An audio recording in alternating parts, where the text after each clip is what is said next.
Hi folks, welcome to Follow the Leader, a podcast focused on telling character-driven stories through the use of GM-less tabletop games where we can all take the lead. You can find us on Twitter and Tumblr at FTLcast. Today we're playing Dream Askew by Avery Alder. As we record this, we're using the March 2018. I said that in the weirdest way possible. As we record this, we're using the March 2018 playtest materials, but the game is now available to purchase along with its sister game, Dream Apart. For those of you that are new to this game, and you possibly are, here are the basics. Dream Askew is a role-playing game about belonging outside belonging, telling a story about marginalised people living together in precarious community, in this case a queer enclave, enduring the collapse of civilization. It features a no dice, no masters system that emphasises collaboration, shared ownership and character-driven play.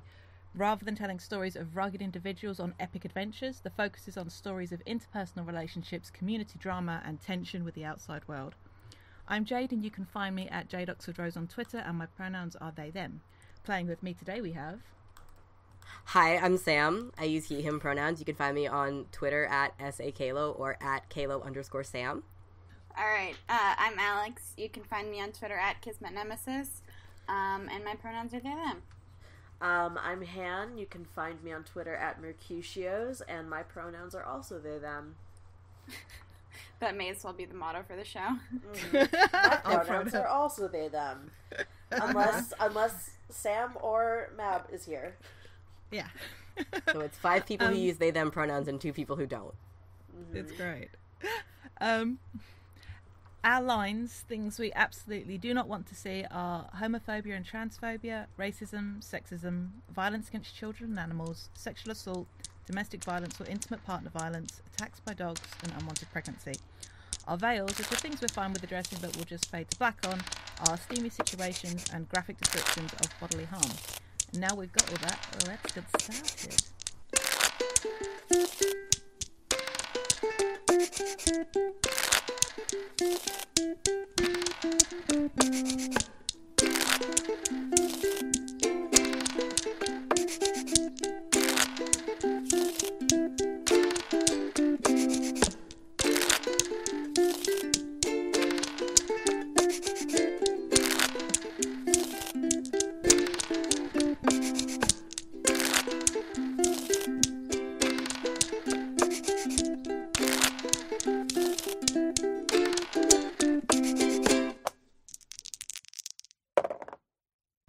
Okay, to start, I'm going to read the overview. Then, I know we've all decided on our characters, but because they're so well written, it does suggest you read the 6 character roles and the 6 setting elements, like the italicized section at the top of each. So if I do the overview and then we'll rattle through the characters and the settings, then then we can introduce our characters, and then we can pick settings. Settings of the environment, because one of the really cool things about Dream Askew is, as well as playing a person and NPCs, you get to play an aspect of the environment and have that influence stuff, which is super rad. Okay, the overview. Dream Askew gives us ruined buildings, haunted faces, strange new psychic powers, fierce queer love, and turbulent skies, asking, what do you do next? Imagine that the collapse of civilization didn't happen everywhere at the same time. Instead, it's happening in waves. Every day, more people fall out of the society intact. We queers were always living in the margins of that society, finding solidarity, love, and meaning in the strangest of places. Apocalypse didn't come for us first, but it did come for us. Gangs roam the apocalyptic wasteland, and scarcity is becoming the norm. The world is getting scarier, and just beyond our everyday perception, howling and hungry, there exists a psychic maelstrom. We banded together to form a queer enclave, a place to live, sleep, and hopefully heal. More than ever before, each of us is responsible for the survival and fate of our community. What lies in the rubble? For this queer enclave, could it be utopia? I fucking love this game. This game is so fucking good. Okay. It's so good. Should we go in term order, just if we go for the characters? So, Sam, if you want to read the bit in italics about the iris, and then we'll just sort of go through them. Okay, so are we going through them, and if when we come to one that is one of our characters, does that person do it, or do we just go through them all? I was going to say, I feel like we should just read the ones that we're using. Okay, we'll do that. If we do that for the character types, and then we'll read all of the settings stuff, because we need to decide on those. So yeah, we might as well just read out the italicized bit for the ones that we're playing. So that'll be... Do we want to do it in turn? Or... Yeah, go for it. Just because the iris is first. Yeah. All right. So the psychic maelstrom touches us all, but the iris has been indelibly marked and changed. Their gifts are unprecedented and inexplainable, but may hold a secret to our healing. What is everyone so afraid of? The iris is an unnerving individual. Their power is mysterious, ephemeral, and unprecedented. Play to find out. Are you calculating, rash, or opportunistic? Do your psychic gifts help or hurt your community? Is your heart pure? The hawker. The market failed, the shops and restaurants and factories closed their doors, and into that void stepped the hawker, hustling and working odd jobs and pulling a livelihood out of the rubble of apocalypse. The hawker is an industrious individual. Their power is material, social, and contingent. Play to find out, how do you stay in business amidst all this chaos? What do you prioritize when resources get scarce? Are you a provider or a gatekeeper? Introducing the Stitcher. Things break, supplies run out, bodies get wounded. The Stitcher is there, fixing, mending, making, repurposing. They have a workshop and an uncanny intuition. The Stitcher is a resourceful individual. Their power is technical, material, and reactive. Play to find out, where does your meticulous focus come from? Do you ever try to fix things that aren't broken? Does your life have balance? Cool. So the tiger. The police fled the neighborhood. Things were scary for a while. Now the tiger and their gang own the streets around here. Is that ownership still contested? The tiger is a wicked, fierce individual. Their power is social, violent, and hard-won. Play to find out, where does your militancy stem from? Are you a guardian or a troublemaker? Do you know how to yield and make compromises? Yeah. That's also good. These are all very good. And let's go over to the settings, which is just a couple of pages down. We could just rattle through these in turn order. So Sam, if you want to take the first one, there's 6 of them, so a couple of us will have to read it too. Okay. You also play the varied scarcities. There's no postal service, no municipal waste treatment, no reservoir operations manager to treat your water, no ecological impact survey team, no police, no road maintenance crew, and that means no refrigerated trucks hauling groceries into the area. No signal in the cell towers most days. The people who used to think about this stuff so you don't have to, they're gone now. You also play the psychic maelstrom. Close your eyes, open your brain. Something is wrong with the world. That something is the psychic maelstrom. It's just beyond our everyday perception, ever present and howling. It can offer guidance, protection, even flashes of brilliant inspiration. But it's hungry, and nobody knows what price it demands in return. You also play the society intact. For some reason, we thought the collapse was going to hit everybody at the same time. But nothing happens like that, neatly, evenly. Civilization crumbles in waves, eroding the peripheries of good society. Apocalypse is only a distant nightmare for the privileged, a cautionary tale about what might happen to them if they should fall from the master's clutches. You'd be surprised what one of these people would do to keep their society intact. You also play the digital realm. Everything we'd ever known or said was embedded somewhere inside it. Even though the digital realm was young, it was hard to remember back to the way life was without it. It seemed as permanent as it was pervasive. Apocalypse pulled the digital realm to pieces. Networks fell into disconnect. Satellites blinked out. Computers were ripped apart and stripped of their precious metal content. But humans are wily and resourceful. They know how to salvage, repurpose, and rebuild. Maybe the digital realm still has a future. You also play the outlying gangs. People had wildly differing ideas about what the collapse of law and order meant for their future. Some shuffled the mortal coil at the first sign of real danger. Others took to the hills, equipped with water purifiers and dried goji berries. But some people stayed right where they were, armed and alert, ready to carve out an empire by whatever means necessary. Stop whatever you're doing, crane your neck just a tiny bit. You can probably hear their roaring in the distance. You also play the earth itself. We built a new world upon its back, glass and steel stacked towards the heavens. We learned how to pull electricity out of every natural element, to mechanize, to automate. Some of us went whole days forgetting that anything existed outside our edifice. We wounded the earth. We alienated ourselves from its touch and its harmonies. We broke holes in the sky. When it tried to warn us, we didn't listen. What now? Will apocalypse cement that alienation for all eternity, or finally bring us home? So all of us have to pick one of these to play as well. Alix, did you want to pick first? Because I know you were the last of us to pick a class in the a playbook. So you want first dibs? Sure, I want to be the society intact. I want to be some fucking assholes. Cool. Nice. I'll stick that in the society intact. We'll do the desires for it after we've introduced our character, unless you want to do it now. I'll just fill that out while you guys are talking. Cool. And then after we've introduced our characters, we'll come back to the elements and then reveal what the desires are, because I think we're supposed to tell everybody. Sam, you want to go, or Han, you want to fight for it?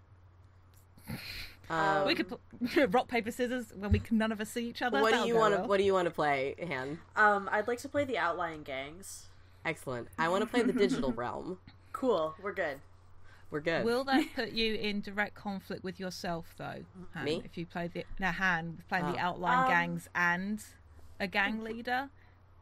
Yeah, no, I think so. Like in the original version of Dream Askew, you played the thing that you were associated with. So like in the original version, like the tiger played the outlying gangs, the iris played the psychic maelstrom, etc. And Right. so I think that was like I'm down to see how that works out for us. Okay. I just picked something that looked cool, so Also fair. I want to play the psychic maelstrom. Nice. So yeah, I'll do all of this stuff. Cool. We quickly pop those into the doc, and then we can introduce our characters. I've got a feeling this is going to be another long recording session. Mm-hmm. This is going to be like another fiasco. Yeah. Well, we carved out like the next 4 hours, right? Like Yeah. Yeah. I'm expecting this to take between 4 and 5 hours. Okay, Yeah. also, the biggest housefly I've ever seen in my life is in my room right now, and, like... Rest in fucking pieces, bitch. Yeah, That's the outlying gangs. It's so big, y'all. Oh my god. Babe, I hate that you just said that while I was drinking something. You can probably hear it roaring in the distance. Yeah. Fuck Yeah. you. I'm pretty sure I can. It's like, it's a fucking animal. I hate this. For the record, I'm not picking all of these desires. I'm just putting them there so I can pick from them in a minute, because I need to scroll back up through the PDF. Okay. We have read through the italicized text. We've picked our character roles and our settings. And now we get to detail what our characters are about. Though if people want to take a second to decide on their desires for the other stuff, and then let's quickly do that. Like, Dora, if you could fix this in post, yeah, we love you. Yeah, we love Dora. you. Thanks, Dora. We love you, Thanks, Dora. Actually, Dora, I need you to leave in the sheer amount of silence that's gonna happen. I need you to leave it all in. Dora, I need you to leave in when Han talks about the monster fly that's living in their room. I don't know where it went. Oh god, I don't know where it went. It's gone. Guys, I have an important question. Yes. And this is especially relevant to you, Alix, as you're playing the Iris. How on my bullshit do I want to be and pick fervent intimacy for the psychic maelstrom? Pick Yes, fervent. yes. Correct. This is a Excellent. horny game. This is a horny game. Vespa's going to get topped by the psychic maelstrom, quite frankly. So This is Already has valid. been. Already has been. that's true. All right. Ooh, I really love unspoken fealty is really good for a desire for the outlying gangs, but also the smell of fear is also very good. That's very good. I like home cooked meals personally. I think that sounds lovely, but I mean, Oh, babe. I'm gonna go with the smell of fear and somewhere safe to sleep, because those are both like in conjunction very good. yeah, mine for the digital realm, I'm going with shared knowledge and escapism. Nice. Of course, you picked online, babe. I picked online because I'm the most online person here. That's Is that debatable. true? I don't know if that's true. We're all pretty online, but I've been very online for most of my life. Fair. Okay. I found a bunch of my old journals, and some of them were from when I used to go to summer camp, and I would bring a journal with me of all the posts I wanted to make when I went home. Yeah, Did you really, babe? yeah, I did. I can believe Dora, it. you have to leave that in. No, don't leave that in. Call out for Sam. I Yeah, I genuinely am torn between cosmic revelation and entropy, because I love entropy as a concept. That is such a thing that Jade likes. But cosmic revelation, I really like that is fun too, but I don't know whether it's more fun to have a giant toppy psychic maelstrom who wants everything to break down. Actually, no, that kind of does go in with something that's a very toppy psychic maelstrom. I also really, I do want to advocate for it to be ushered into the world forever, because, like, that's really, I don't know, like, that sounds really interesting as, like, a to manifest. Yeah. Yeah, no, I'm down with that. I'll go with that. Because I like how that works in conjunction with fervent intimacy. All right, let's go over our characters. Nice. Sam, if you want to... I will go first. So, Yay, I'm so excited. I'll be playing the Stitcher. Her name is Keta Amberview. She's a character that I'm repurposing from an old D&D game. For look, I have chosen appraising eyes and busy hands. Her gender is cyberdyke, which, real good. Her wardrobe style is scrounge ups and oil stains. So, she's kind of got this, like, punky look. She's got a very, very long braided mohawk. Workshop functions. Her workshop functions are firearms and brewing and preserving. Hell yes. Where she gets the majority of her supplies is people bring her the weirdest shit, which I think is pretty great. That's my favorite option on that list. 1 to 2 key relationships. The Black Marketeer, to whom I owe a small fortune, by the name of Alrune. And twin apprentices, whose names are Freedom and Tariq. My lure is whenever somebody comes to me with something precious that needs fixing, they gain a token. Also, I want to apologize in advance to any of our Scottish listeners.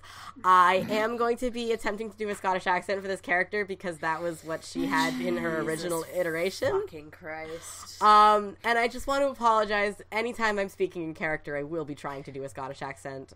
I'm sorry. I need you to apologize to me directly right now. I'm sorry, Han. You have to apologize to me too. I'm sorry, babe. But I'm not that sorry because I think it's funny and neither of you guys are Scottish, so I don't care much about how you guys feel. I live the closest to Scotland and I'm looking forward to it, quite frankly. Okay. I'm so glad. I'm glad somebody is. Jade, why? Because I'm a masochist, apparently. Who knows? Okay. I am playing the Hawker. Their name is Coyote Sparks. Their look is friendly face and precise hands. Their gender is high femme. Their wardrobe styles are vintage formal and stilettos. Basically, for the look, I kind of want you guys to picture a mix between the MC from Cabaret and Buddy Arenko from Penumbra podcast.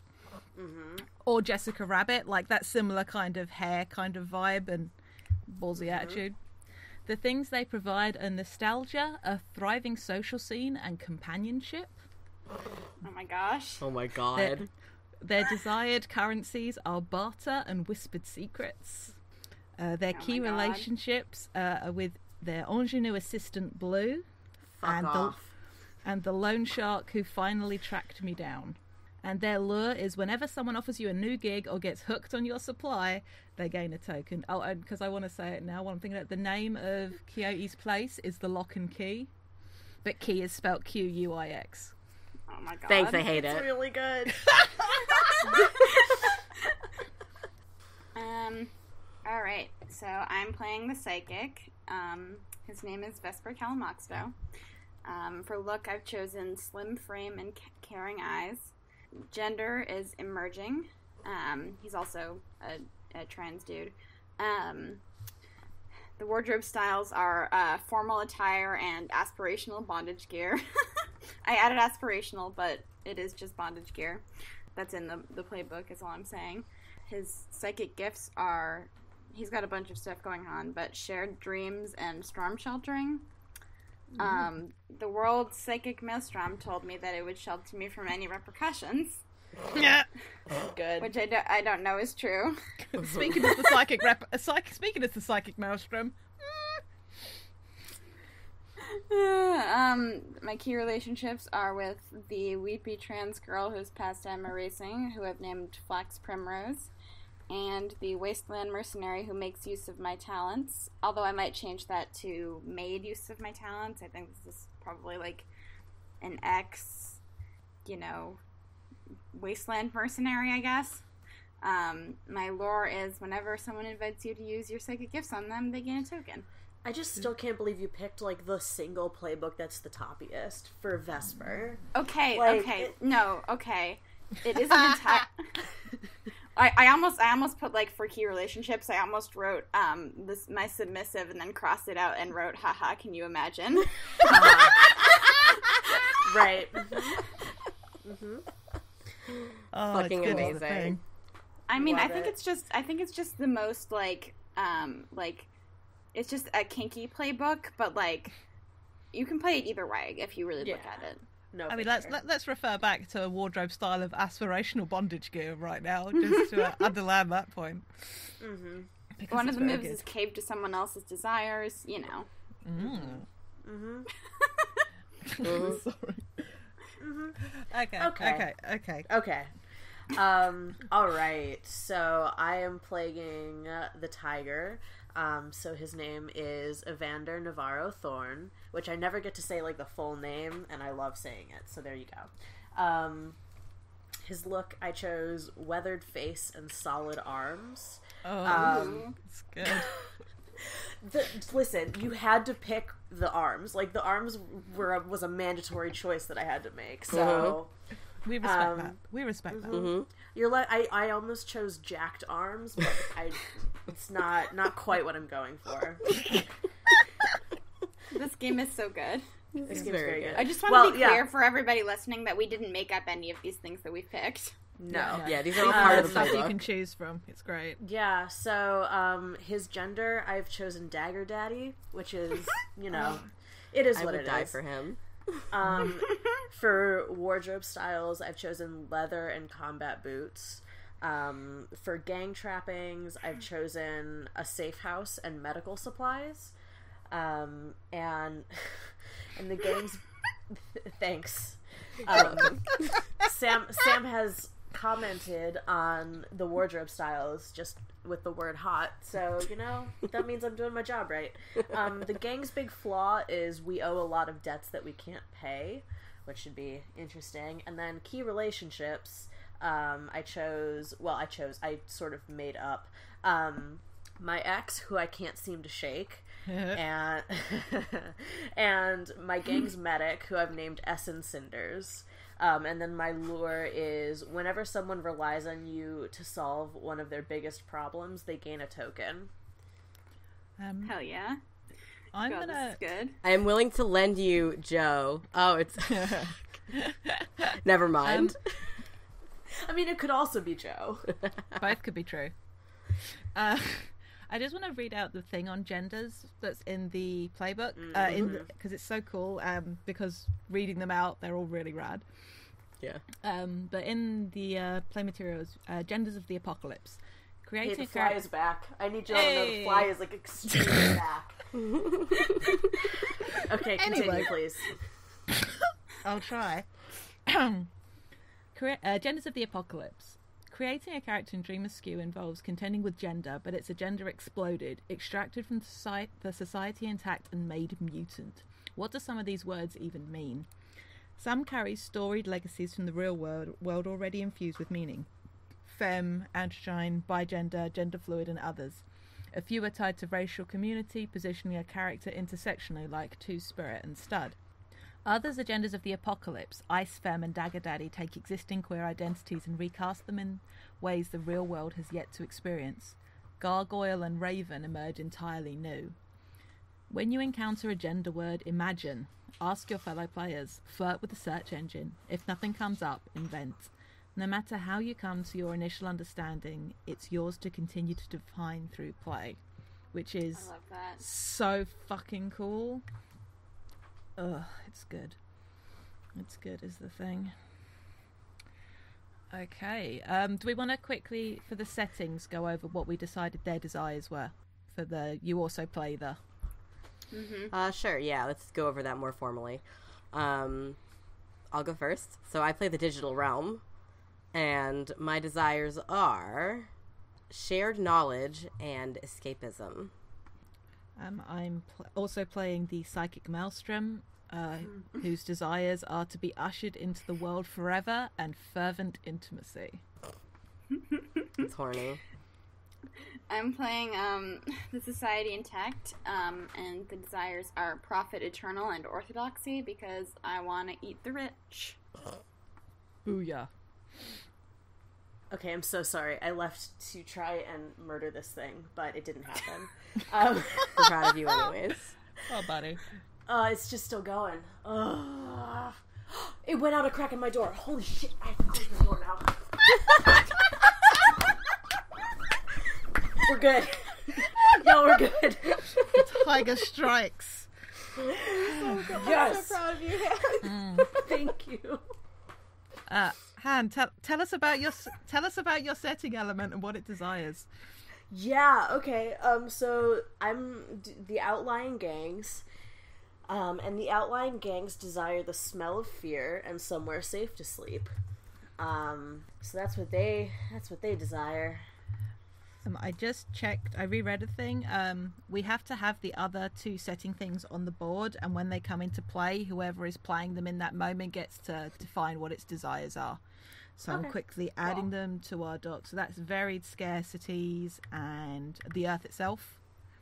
Mm-hmm. So those will emerge in play. Lovely. Do we still have to pick desires for them, or do those emerge in play? It'll be... Yeah, when they emerge, when somebody has to play them in a scene, it might be worth us quickly glancing over them before we get into scenes, but that we don't have to define it yet. So, next, the whole group moves on to the enclave worksheet. We've got a Roll20 running as a place to draw in, and as we choose visuals, we can discuss sort of how it all lays out and begin that. And then after that, we'll choose the three forces. But let's go to the... it's page 3 in the PDF, but I've also listed I've put them in the GDoc as well. We get to decide 3 to 5 visuals. I figure because there's 4 of us, we could pick one each. Fair like enough. Stuff we like the idea of. Everybody just highlight one that you want, and then like put a comment on it and say this one, or whatever. God, this is really good. Yeah. So the 3 to 5 visuals that we have chosen are a bustling market, wreckage, bonfires, and the ocean. Should we put that in the Roll20? We could, somebody could write them along the top, or we can kind of sketch it. I was the one who picked the ocean because I am that person. And I am not sorry. Is this do we think this is like a ruined boardwalk town? Or... has the water level started to rise and we've been cut off, or it's a peninsula and so under the water there's ruined buildings. I love that. I really like that. Not to be Homestuck, but one of my favorite visuals in Homestuck was always Dirk scuba diving through downtown Austin. Isn't it Houston? Houston. Yeah, it was Houston. You're right. I think I'm the one member of Follow the Leader that was not into Homestuck, so the sound that you just heard. Your name is Jade and everything. I know. My name is Jade Rose. That's a fucking portmanteau of a ship. It's a good ship, don't worry. Oh, okay. Well, that makes me feel so much better. But does somebody want to make a note in the GDoc about the whole... So it's the water levels have risen, and this is sort of part of what was maybe quite a tall city. Okay, so I'm going to write down in the GDoc. I can't draw, so I'm going to let... I especially can't draw in Roll20. So... Who can? That's true. So, is this are we on the coast, or are we on an island? Or something that used to be the coast and is now an island? What if we are in the future where California has detached and become an island? I was gonna say Florida, but yeah. Both good. I mean, because we do need to interact with wastelands because of the other stuff. So I worry, as fun as it would be, sure. no man is an island, but our enclave is. we need to be able to interact in theory with other people. That's true. It could be a big island. I mean, like, Yeah. the state of California is pretty fucking big. That's true. The state of California is, like, bigger than the British Isles. I'm is. well So, aware. I'm true. well aware. Americans like to point that shit out to me, and I'm just like, believe I'm so me. sorry. I know. I know my country is very small. It's also got an incredibly large attitude problem, but that's another story for another day. Well, I like the idea of like a coastal city. It could be something like San Francisco, and the water levels rose. And I'm just like, if any city is going to become a queer enclave in the apocalypse, I feel like Yeah. it's going to be San Francisco. That's true. I love San Francisco. Okay. And also, yeah, So true. it might be that parts of it are like totally above water, but some parts of it are like just the top of the very steep hill streets are out of the water. Yeah. So Love that's that. the. So it's like a that's bunch the of little coast. islands. Yeah, that's right. And everything is foggy. That's Everything so is rad. foggy because it's San Francisco. Oh, that's everything. Yeah, I love that. Like mist is always everywhere. Because fucking San Francisco. Sorry. I love San Francisco, but there's never a time when it's not foggy. Okay, so that's kind of the ocean. We've got the other things we selected were bonfires.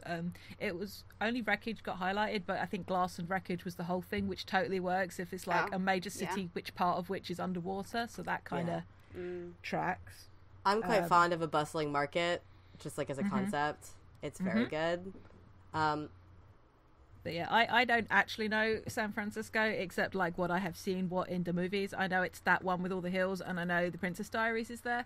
So you know the important Correct. media. Correct. Correct. That's all you need to know about San Francisco. Oh, okay. Yeah, I know the gays are there, the Princess Diaries was there, and hills, and that bridge. Yeah, the bridge that always gets wrecked first in disaster movies. Yeah. Yeah. It's It should be definitely gone in intact. here, right? Yeah, let's have it intact, but the water's all the way up underneath it. Like, it's flush with the water level. Oh no, how about it's like the water level's like above it at this point, so only parts of it are sticking out of the water? Ooh, I like that too. Hold up. Can that be like my gang's like stronghold is like on the fucking bridge? Yes. Fuck Yeah. yeah. Yes. Yes. Cool. Thanks. Cool. Should we put? should somebody put like the remnants of the Golden Gate Bridge on our map, as that's going to now Yeah. be Good a, at kind of a drawing. pivotal location. Well, it's just It's like you, two babe. kind of red lines, right? That's the bridge. I'll do it. I got this. You got It's gonna this. be red. Well, we can also like copy paste like images into there, right? Only the GM can do that. Isn't that only the GM? Dang. Yeah. Okay. Oh, wait. And we're a show with no GMs, so. Yeah, there is no images to be posted in. No gods, no men. Is there like a national park or something on the side once you've crossed the bridge from the city? Isn't there like a park there, like a national park? This is definitely how this is supposed to look. Yeah, I know Beautiful. what that is. Yeah, we're good. Yeah, I'm just thinking because we talked about like rival gangs and stuff. Like, Yeah. because Maybe somebody should look at a map of San Francisco. Yeah, actually, Oh, that's they're a good super. idea. Oh, there is, I think. Yeah. Let's just actually look at a map. Okay. Let's The let's Golden Google Gate some National shit. Recreation Area. Nice. Oh, yeah. Perfect. Yeah, there it is. Also, San can't believe Francisco you is knew that. definitely like a weird, like, my brain just died. Island? It's not an island. It's like a Isthmus? isthmus. Yeah, it's a peninsula. Well, it's a bay. It's a peninsula. It is a bay. That's Mhm. No, really it's literally cool. the San Francisco Bay. Yeah. Well, there's the That's bay, cool. but like, you know, I San like the Francisco notion- proper, the like actual city that's not any of the other like suburbs like Oakland and Alameda and all those places. Yeah, I Um, like the thought that there's a lot of people like living in the old recreational area then, because that maybe didn't get hit by the rising waters so Yeah. much. That said, because of look at Land End's Labyrinth. I need to go to San Francisco. Like I've just zoomed in on the map and there's all these cool sounding places there. Yeah. Sorry, easily amused. Just I like want there to ooh. be. I also want there to be a gang living in like the remnants of like UC San Francisco. Oh, that's Nice. good. Is that on a hill? Maybe. Doesn't I don't matter. know. I feel like we can't pay rules any is attention to right. how this would actually work. We just have to go with what's cool stylistically. Yeah. It's valid. Follow your heart. And we have to leave that in, or else people who live in San Francisco will get mad at us. We destroyed your city out of love, but we kept your really cool bridge. cool. So, well, the other things we've got bonfires and glass and wreckage. And where should we stick the market? Is it in like the grassier area on the other side of the bridge, or is it in like the town or the city? Because there's like a bunch of parks and stuff, like a lot of green space and sea cliff. And I need to stop looking at the actual map. Well, I was just gonna draw like a vague like shape on the map that should kind of be San Francisco. Yeah, let's do that. I think that would be really helpful for us going forward, Definitely. having like the shape of the general land. Yeah, I'm just trying to. So that's the Golden Gate Bridge there, and that actually goes north, but that's fine. So north is like that way. Okay. Oh, it's not letting me Control Z. I just have to like select and delete that. Cool. Could we put, for the sake of, given what we just said, but there's the Conservatory of Flowers, which is this massive, big, domed greenhouse in Golden Gate Park. Maybe that could be our bustling marketplace. Ooh, Like, love that. Absolutely. Where is that? Oh my god. It's a really big national park. Okay. Yeah, if you're looking at the map of San Francisco, it's like if you go down from the Golden Gate Bridge a bit, it's just off to the right, Oh, there it on is. the end of Golden Gate Park. That's cool. And also, Alix, you can like figure out where the society intact is as well, like which bit of it survived. Like, is South Beach and like the financial district still above the water, and it's like all like this end, the other end that got watered? Maybe it got hit by like a tsunami, and so like it actually just like Ooh. carved out some of the land instead of. That's cool. So I'm gonna just draw a blob, and that's gonna be San Francisco. But yeah. What? But well, yeah. I like the thought that like a lot of these green spaces that I can see on the actual map are the sort of places where a lot of people are living, and in like some places that have avoided being totally scooped away. Like, I like the notion that half of Golden Gate Park is underwater. Perfect. And it's Let just, me like- let me edit that in to draw that. So the water is actually like way the fuck over here now. It could be like taken, if you're looking at like the 10. I don't know if the yellow line's it won't be an interstate because it's a highway. I'm guessing like the water came all the way up to the Highway 101. So like it cut the Golden Gate Park in half. Oh, I do like that. Yeah, let's do that. So this is just going to be weird and narrow now. I don't know that I know a specific like San Francisco place that like rich people already live, so they might just be living in like a sort of a walled town. I mean, San Francisco in general is a place where rich people live, so... It's true. Well, yeah, but you know what I mean. Yeah, no, I know. Like, So this is the shoreline now. I think also it might be a good move to just, like, close out the maps of San Francisco and just go from what we have, because, like, I think if we keep trying to emulate what the map is, it's going to take us another hour to get this map done. Yeah. Okay, yeah. So here's what the city looks like now. This is the whole thing. It's just real narrow. That's cool. There it is. But we need stuff that's more like north of this as well. That can be where the society intact is, so we don't need to Off the map. Yeah, on the edge. Perfect. Did some of you guys do something with the tokens, or is they just not showing up on my map now? Yeah, who took 4 tokens? I didn't, but maybe when I was moving stuff, it fucked it up. So sorry. Oh, no worries. That's fine. Here we go. Wait, they might... I also didn't. They're stacked on top of each other. They're What? hiding. The sneaky little fucks. Oh, yeah. What the fuck is going on? Roll20 hates Sam. So maybe it Roll20 was fucking bad. hates me. It's fine. I like can we're always still create more missing two. tokens. We I can are. always create more. I can create more tokens. They're probably like Okay. off screen at this point. I I can't probably zoom out moved them with the anymore. rest of the shit that I tried to move. It's fine. I can create more tokens. There It's we not a go. problem. Here's the whole place that we have to work with, and there's the bridge in the middle of the. Alcatraz was over here, but it's underwater now. Cool. Cool. There's Okay, a really tiny island here that used to be a much bigger one. Rad. Is there a rule against typing on this map, or No, No, fucking no. type stuff okay? Type away. Well, there's a rule against it. I think in something. in the quiet year. Oh, right. Yeah. I'm going to try and draw a circle for like that greenhouse. Oh, wait, no, I'm not going to try. I am going to... If you hit draw shape, it'll let you draw. If you hold Alt, it'll let you just draw a circle. It says that with conviction, and yet look, I'm holding Alt. No, I'm not holding Alt. I'm holding Shift. That'll be why. Haha. Never I'm mind. proud of you. I do like how this is panning out, though, in terms of, like, the bridge connecting society intact, and, like... There's no connection, though. It's underwater. Okay. But they've got boats. They've got boats, but, like, the bridge was connecting society intact, but then the water rose a little too much, and now it's underwater. They each have 10 yachts, like Betsy DeVos. Yeah. So, hold up. Is the bridge connected to, like, the mainland that we're working on, then? Because... I was thinking no, and you had to get a boat to get there, but actually, yes. Because, like, that was the point Maybe of it just, me like, being, fell apart on one side. Yeah. Maybe it fell apart on that side, but it's No, still but- intact. Oh, God. That's bad. Here we go. That's the wrong color, but that's fine. I'll just make it orange. That's gonna be orange now. That's the Golden Gate Bridge. It's good. We know what it is. Why do you not... Right, that This is blue gonna be circle... really good audio, you guys. It's going to be the burst. I've just put that blue circle is the big greenhouse where the market is. So yeah, I also like the idea of the market kind of like spilling out into like around here definitely. as well. Like it's that's the wrong color. I'm kind of inspired by the palace of some... I closed the map. There's a real life building that's like a big deal, like for performance and stuff. And I have this... I kind of know in my head what the lock and key is.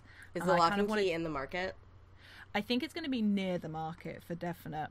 But I like the idea that it used to be one of those old school cinemas, like a movie theatre, one of those like ones from like the 1920s or something. So it's got like those Nice. big arched ceilings and like chandeliers and stuff, and converted upstairs. I've thought way too much about how things work at the Lock and Key when I picked companionship. Nice. I have a system for how it works. Is it there. horny? Yes, of course. But, like, the idea is when you go there, there's, like, a little flower stand, like, with silk flowers, and you pick a flower to put on your, like, lapel or to wear that indicates if you're just there for the environment itself, but if you're looking for companionship of a certain kind of nature, if you just want somebody to talk to, but if you want a different kind of thing, that way the people that work there know to approach you with a certain thing in mind. And also it like indicates so like good. that indicates your preference for gender if you have one as well. Oh, where's the psychic maelstrom? I feel like the psychic maelstrom should be like over the ocean or something. Yeah. That's I almost want to really cut out like a cool lot visual. more land over here and have it be underwater. Yeah, sure. And like, because that's where the I know we That said was where in this regard. downtown was. Yeah, and the So- financial district. I love the visual of like these tall skyscrapers, just like the tops of them sticking out of the water. Yeah. And like that could be where some of these outlying gangs hang out, just like on the top of the skyscrapers. Yeah. Yeah. I like it. Love it. Anyways, And that's the the very new good- that's the new coastline there in the wrong color. And the visual of the psychic maelstrom out over the ocean, just like some days you can barely see it through the wind, through the mist, but some days it's like the mist gets almost this different color tint to it, and almost seems to like pulse with the maelstrom. Love it. I love that. So the maelstrom, we can just draw a little weird purple thing down here. That's the psychic maelstrom. Nice. Terrifying. Okay, I'm gonna be ballsy and put Quixote's place right down on the coast. Ooh. Like Okay. it's like on a bit of a hill, so if the sea level's right, or maybe it's like on the top of a tall hill that overlooks the new coastline, because like who doesn't love an ocean view when they're making use of companionship? Mm-hmm. You know, it's hot. The ocean makes people horny. Of course. Jade, I think that's a you problem.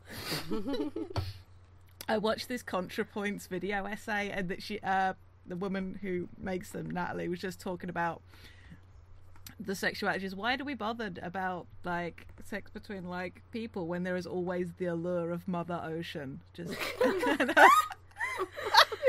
That's very incredible. funny. It was very funny in context. So, That's very good. It's very good. yeah. So yeah, put a label on that so we know where that is. I feel like Ketta's workshop is like in the market. Yeah. Okay. I'm gonna stick the top of some skyscrapers over in the water. Just like, so we know Excellent. Those are some really big skyscrapers if this is the entirety of San Francisco. That's a cluster that's very close together because Jade doesn't do well with scale. You're valid. Thank you. There we go. Those are more realistically sized. Even that's fucking huge. That's like the size of a city block. Yeah, a whole block. It's good. Excellent. Yeah, like Coyote's place is nowhere near as big as that square I just drew. Maybe that's just like a crop of things that's there. You're so valid. I'm just gonna draw like right Keta's workshop. Mm-hmm. It's on like the it's on like the outside of the market. Mm-hmm. Like over there. Guys, you know what I realised that we've done by having like a lot of the surrounding area water? We have opened ourselves up for one of these outlying gangs being literal pirates on a boat. Fuck, good. That's so good. We have post-apocalyptic. We've done space pirates. We now have post-apocalyptic pirates. Nice. Yep. Hell yes. I'm Hell proud of us. Fucking yes. Okay. I don't think Vesper lives anywhere right now. I think he's just couch surfing. Fair. Or bed surfing. Okay. I think we've probably got enough of the map to work with. We can add more as we go. Mm-hmm. Yeah. We now need. We've got to decide 3 forces that are in triangular conflict within our community. Do they have to be like in conflict with each other, or just in conflict? It's the way it's described. It says triangular conflict, so it implies that that they sort of affect each other in some way, but it says then define details about how that conflict manifests and what the factions involved are like. Is this petty squabbles between neighbours or a town divided by rival ideologies? Yeah. So I know there are also some things in this list that do violate like our lines and veils, so I just want to make sure that we're keeping that in mind too. Good call. Yeah. Yeah. I think because I just read a book about scarcity. I'm interested in like scarcity thinking, as in like the idea that there's not enough for everybody.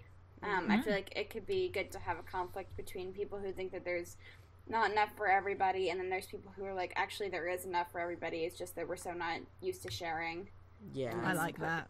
You know, I like capitalist society. I like either reckless hedonism or party culture. I like reckless hedonism in that, like, I think that like Quixote's like whole thing is like sort of playing into that. That's true. Yeah, I love that. I also just really love just the concept of the limitless possibilities of queer sex, but that's just me.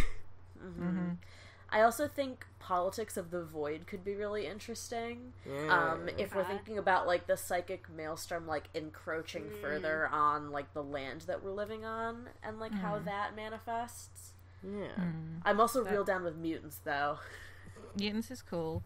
What was the one Magneto is there. Magneto is there. You know, like every good piece of fiction, Magneto is there. Yeah. I like, to leave off going there, I really think reckless hedonism is cool, as is scarcity thing, because we've already established the bustling marketplace and what Quixote does. So those two things in conflict with each other are super interesting already. Yeah. So I dig that. Especially because like Quixote's like building, like the currency that Quixote likes is like bartering. Which, and like bartering in secrets, which I feel like is the place where like capitalist, like the remnants of capitalist culture and like the new sort of systems are emerging, like meet up, and I think that could be really interesting. Oh, I just had a cool idea, and this might help us pick a thing for conflict. Because one of the relationships I could have chosen for the playbook is, where's it gone? Is the society types who come here to slum it.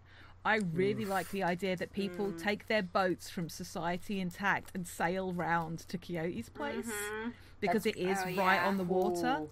Knife emoji. Fucking good. Because I will hold my hands up and say, shame-free, the Moulin Rouge made a very big impact on me as a person, because I saw it like just at the right time as a developing person. But there's that line that Christian has about the Moulin Rouge, where the rich and powerful come to play with the beautiful creatures of the underworld. And I really like that vibe of these rich folk who like dress up to look like they're part of the enclave, who come to the Lock and Key. Jade, it's okay if the Lock and Key is just Moulin Rouge. Like, you can, it's okay. Like, it's okay in my if head, you want to do that. I don't know if you guys have looked at the Pinterest board. There's definitely a lot of that kind of deep red crushed velvet kind of vibe going on in there. Sometimes you're just a Moulin Rouge gay, and that's okay.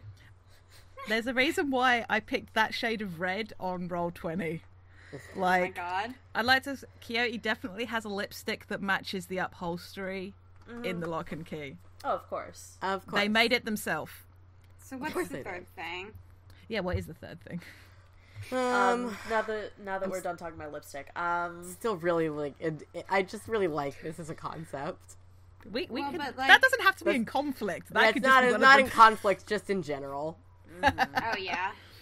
I mean, psychic privacy could be interesting, Yeah. ooh.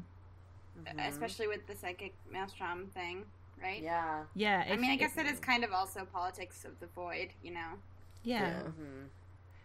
I like the notion of, like, because obviously the Iris playbook is all about having these gifts given by the void, but the notion that because everyone lives on the coast by the psychic maelstrom, like, maybe it's not just you that has this power. Like, there's these sort of, maybe just people get more talkative and stuff like that, like the sheer proximity to it. Right. Well, I also was like gonna the... say, sorry.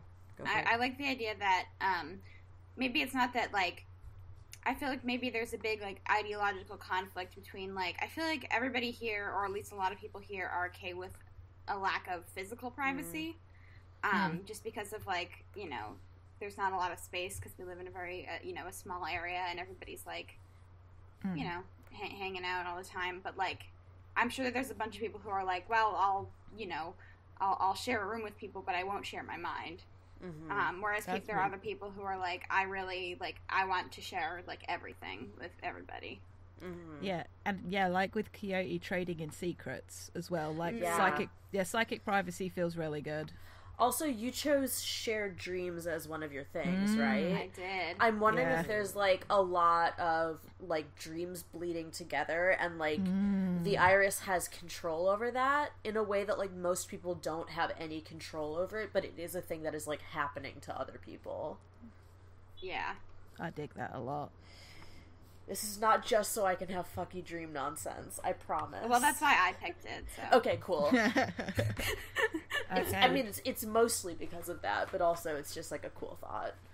Alright, I love what we have so far. Yeah. Okay, I feel like it might be worth keeping the rest of those stuff on the list, because that might be interesting fuel for scenes. Though if people maybe want to, if we want to take out the stuff that is that would cross our lines and veils, just so it's not in there. So I'll drop. Yeah. Okay. I'll just put a strike through it. Like, we all know, but it's just so we're glancing across it. Right. Right. Okay. Next up in the PDF. Oh god, too far. Come back. The prompts you circle on the Enclave worksheet lead into world building, enthusiastically making up details, asking one another questions, and sketching out a map of the area together. As this process unfolds, each player is also invited to ask the person on their left the question they chose when creating their character. Players can ask in any order. To carry on, build upon your curiosity. Maybe you want to know more about a key relationship, or discover exactly what was said during a recent interaction between two characters. Ask questions, build on the answers that others give. If it seems like there's a scene worth exploring, dive in. Don't worry about everyone getting to ask their questions to the left. If you've already found a scene you want to explore, you can always come back. Let's ask some questions to the people on our left. So, Sam, do you want to go first? What Keita is asking of Evander? Oh, yes. I'm gonna say, what did I lend to you recently? Or, wait, which one is better, do you think? What broken thing do you have that I could fix, or what did I lend to you? Both could be interesting. Oh, both could be really interesting. I want to say, I kind of like, what do you have that I could fix? Yeah. I really like that as a thing. Me too, actually. thinking about and it. I think that it's I mean, this doesn't have to be a literal object. I mean, we can get creative with these things. that's heart. No, I will fix Evander's heart. No, wrong game. I think that I think my second in command has like a cybernetic prosthetic that is like breaking down. Ooh.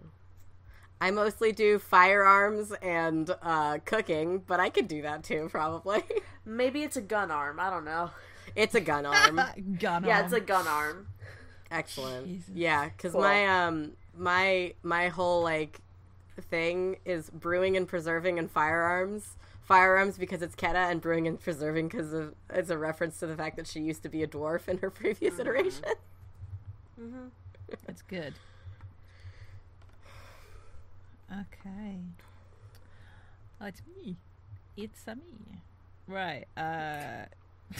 Sorry. So, Coyote to Kira. I don't know whether I like more what do I regularly hook you up with, or why have I been sizing you up recently. Now, I won't do the regularly hook you up with because that, like, loses a chance to get hooked on supply later, which could be fun. Mm-hmm. So, yeah. Kia, why have I been sizing you up recently? Because I have secrets? I don't know. Because I randomly just acquired 2 children that are now my apprentices. That actually is a really valid thing.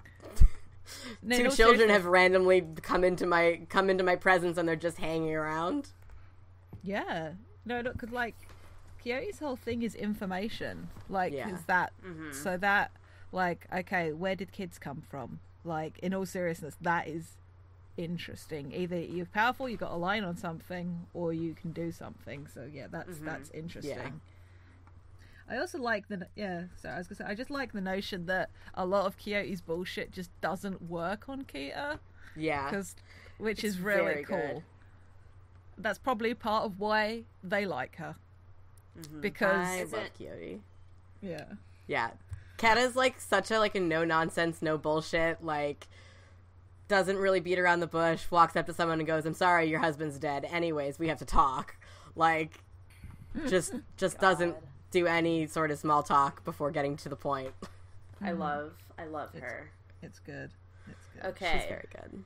Alex. So All right. yeah. So I want something, or I'm asking a question of Coyote, right? Mm-hmm. Okay. Let me pull it back up. What secret did I learn about you yesterday? Oh. I think you learned that Blue hasn't always worked for Coyote, Blue being their ingenue assistant. And Blue, in fact, used to be a very pivotal member of Evander's gang. Oh my gosh. Did Vesper get any glimpses of the spicy bits, or is it this just the knowledge? Oh my god. I don't know. I like the notion that maybe Vesper was hanging out with Blue somewhere and did dream Oh, that's sharing really or good. something. And Yeah. picked Really it up good. from Blue, but it's Vesper's secret. Not Vesper's secret. It's Coyote's secret. I feel like that isn't something they make a habit of people knowing. Mm-hmm. Anything about why Blue works for them or who Blue used to be very closely connected to, because it's not safe for them and it's not safe for Blue. Mm-hmm. I love the idea of Vesper and Blue hanging out, though, because it's just a fucking twink apocalypse right there. Yeah. Just Yeah, let me quickly sketch out what Blue looks like for you, because Blue is me shamelessly ripping off my own D&D character. Blue is all of 5'2", very delicate, very delicate. How Blue was part of a gang is irrelevant. They have long blue-black hair, like Rita Hayworth style hair, that they often wear down across one eye. The rest of their head is sort of shaved on one side because yes. They have fairy wings tattooed on their back. And Blue does speak with an Irish accent, but in case one of you guys has to play Blue, I'm not going to insist on that offer here, but like... Oh, Sam can do it. I absolutely cannot, thank you. But yeah. I can barely do a Scottish accent. Yeah, but Blue likes to sing and is like incredibly pretty and the twinkiest of twinks. Mm-hmm. Vesper would love Blue. Yeah. So I think Vesper does love Blue. So yeah, like, so I like the thought, like, maybe Blue did some dream sharing or something with Vesper, and Vesper got a full whack of Blue being effectively not coerced. Blue made a choice to come work for Quixote. I think because of like the moves that I can make, I think I might have just picked it up somewhat unintentionally. Yeah, no, that's great. Because at some point I can just be like, what does your character secretly desire right now? Which is a strong move, but like, I totally can read people's minds to some extent. Yeah.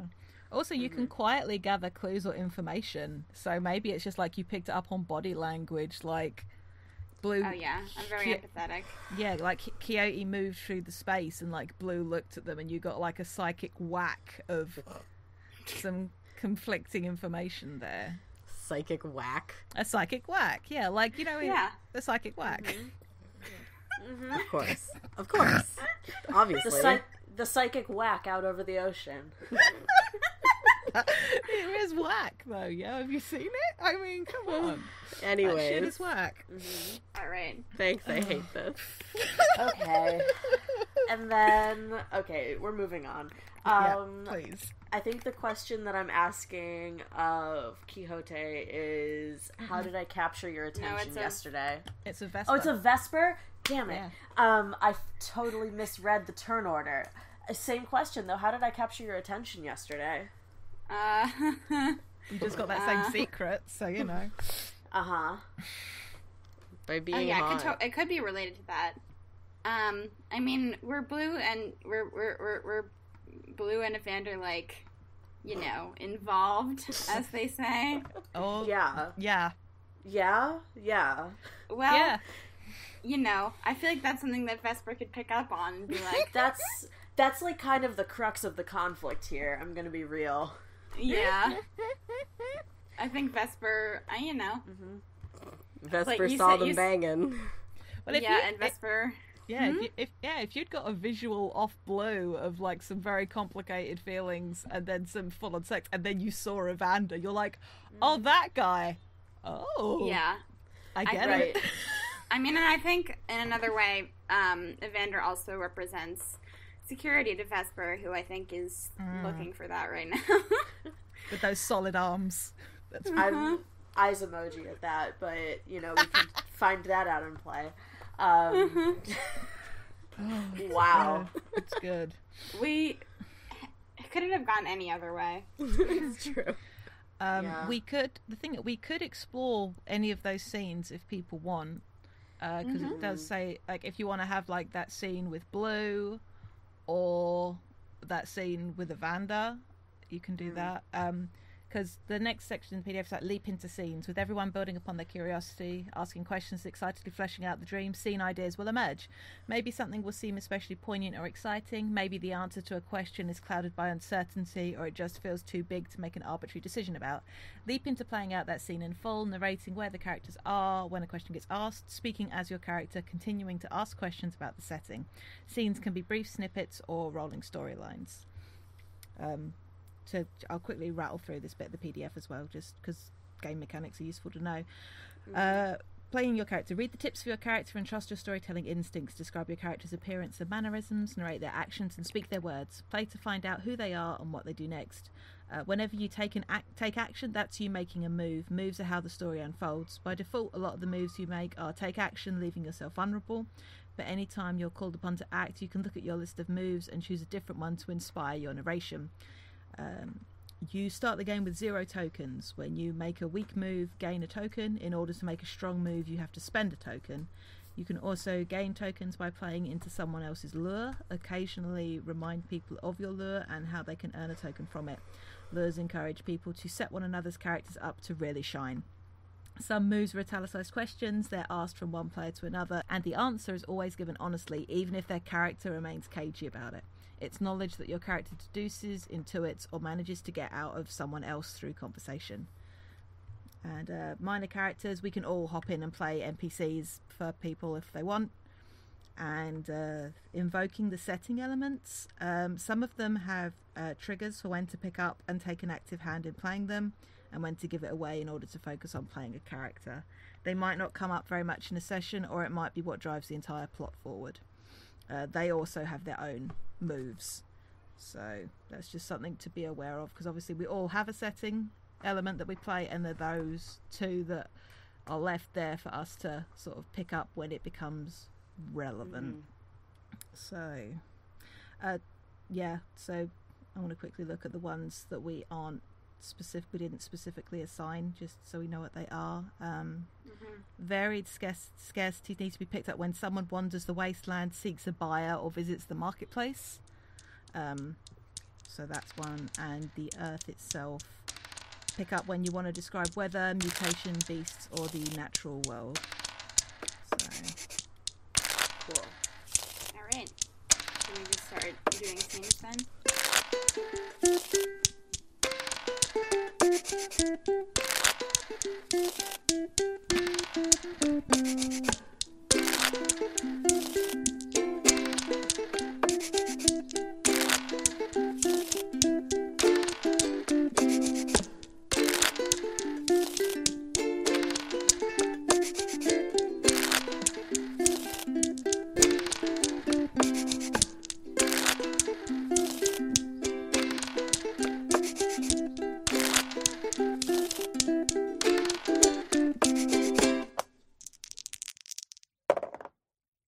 Hi, it's Dora, and I just wanted to thank you for listening. If you've enjoyed us, please consider leaving a rating on iTunes, telling your friends about us, or tweeting about our show using the FTLcast hashtag.